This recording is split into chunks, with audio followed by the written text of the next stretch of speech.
welcome to Saturday Cinema again. I'm really excited. Linda has decided to join me again, and this is a lot of fun. I I have a question though, because we were talking about different movies, and for some reason I'm not really sure on which one we landed on. So I know that you have a better memory than I do. Can you help me out? I'm not sure I have a better memory than you do. I think it was when I was telling you the story about taking Jax to Santee Lakes and the water park. Is that it? I think so. Yeah. Tell them the We, story. okay, so we took our 6-year-old grandson Jackson over to Santee Lakes because it was hot and we wanted him to play at the water park, and we bought some duck food. And even though it was hot, we ended up walking to every single lake and playing on every single playground, all kinds, big ones, little ones. And towards the end of the day, I asked Jackson, "Did you have fun?" And he told me, "Yeah, Grandma, I had a good time. And I did something on my bucket list." And he's 6. And I thought, what are you doing with a bucket list? And I asked him, well, what'd you do? And he said, I made a new friend. So that was on his bucket list. And he got me thinking about that movie. Do you remember the movie, The Bucket List? Yeah, the one with Jack Nicholson and Morgan Freeman. I think it was like 2007 or something like that. They made that movie. That was an excellent. I love that movie. I really loved that movie too. So Jack Nicholson played the billionaire Edward Cole, Yes. and his job was creating hospitals. He was in healthcare and he had billions of dollars, and he had made a big deal to his board of directors that every hospital room would have 2 beds. He wasn't running a health spa. This was a hospital, and there were no exceptions, no private rooms. Do you remember? I do, because that was hilarious, because he wound up in the hospital in a semi-private room, and he was not happy about that, because he felt, since he ran hospitals, that he should have his own space.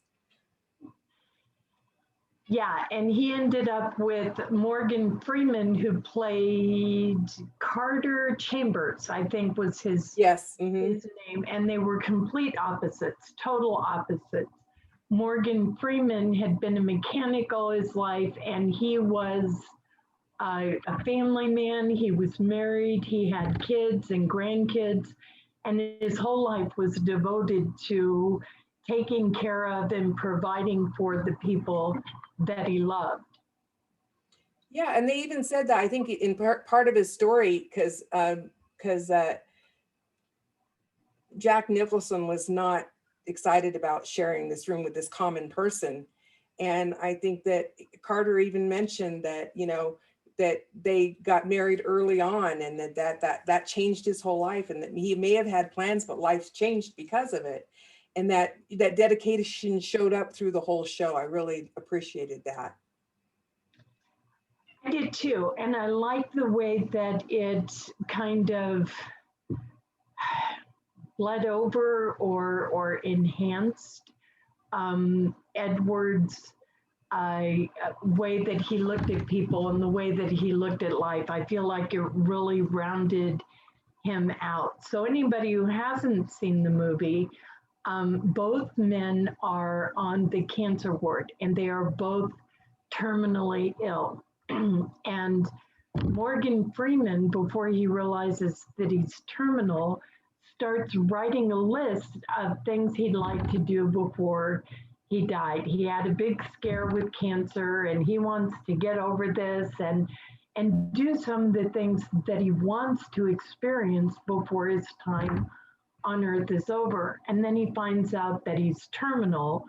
So he wads up the paper and throws it away. Too late. He's going to die. There's no reason to make a list. Now he has to prepare his family that he's leaving. Edward finds that list and asks him about it, and ends up convincing Carter that this is the exact right time, that you're not dead yet, that he needs to leave his family, who he's been living for, and go out in the world and do all these amazing things that they put on the bucket list. Some of those were absolutely amazing. The visuals alone, I mean, they were, where was it that they wound up? The Taj Mahal or something. It was absolutely beautiful, beautiful. Yeah, they went to Tibet, they went to the Taj Mahal. I think they went to Africa and did a Sorry. safari. Yeah, and the two men are not naturally compatible. Um, one of them tells the other, I've had baths that are deeper than you. And it turns out that Edward has a daughter who will have nothing to do with them. That she is just fed up. She wants nothing to do with them whatsoever. And that really hurts Carter's heart because his family means so much to him. So Carter finds out where Edward's daughter lives and takes Edward over there. And Edward says the line, just because I told you my story does not mean that I've invited you to be a part of it. And I thought that was so powerful. It was, but through the whole movie, I mean, this was Edward's role with Carter. He, Carter had told him his story, and then Edward tried to do all these things to facilitate the wishes of Carter too. So this growth where they become together and they become friends was amazing. And I hope we're not spoiling alert for anybody that still hasn't watched it yet. You can still watch it and you'll be surprised, but it was absolutely amazing how the difference in who they were, the contrast in that, and the contrast in their lifestyles, but they still overcame in this commonality that they had with what they were doing with the rest of their lives. I think one of the funniest parts, and you'll probably remember it, is when they went skydiving. Oh, it was And hilarious. do you remember that? I do remember. I don't remember Morgan what they Freeman said, but I was do so remember. What did you say? well when he jumped out of the plane. He screamed, "Oh, thank you!" Yes, that's right. And I thought that was really That was very nice. Yeah. so. On the lines of spoiler alert, I kind of want to talk about the end of the movie. So if you haven't seen this, you might want to turn it off Right. now. But at the end, Carter dies first, and Edward ends up going to his funeral and giving a eulogy. He says, and I'm reading this, he says, and this is him talking about Carter, the simplest thing is I loved him and I miss him. Carter and I saw the world together, which is amazing when you think that there are only 3 months to go. We were complete strangers. I hope that it doesn't sound selfish of me, but the last months of his life were the best months of mine. He saved my life, and he knew it before I did. That still moves me to tears. I think I cried there. Yeah, I'm with you. That was beautiful. Yeah, and then he goes to his daughter's house, and she introduces him to a granddaughter he didn't even know he had. And he kissed her, and he crossed off his bucket list, kissed the most beautiful girl in the world. And I thought that was so precious. That was. And then Morgan Freeman, as Carter narrates the end of it, which to me was also amazing because as part of their bucket list, they wanted to be on top of a mountain. Which mountain was it? Mount Everest. Okay. Yeah. And you see singular a man walking in the gear up this mountain, and you're thinking, it leaves the mind, the ambiguity there, and who is really in the suit because you can't tell. And when the man gets to the top, he sets down a coffee can with the second name on it, which is of course Edward Cole's, next to Carter Chambers. So their ashes were taken to the, and when he narrates that, he says that as Carter's narrating it, which I love Morgan Freeman's voice anyway, he says, Yeah. even now I cannot understand the measure of a life, but I can tell you this.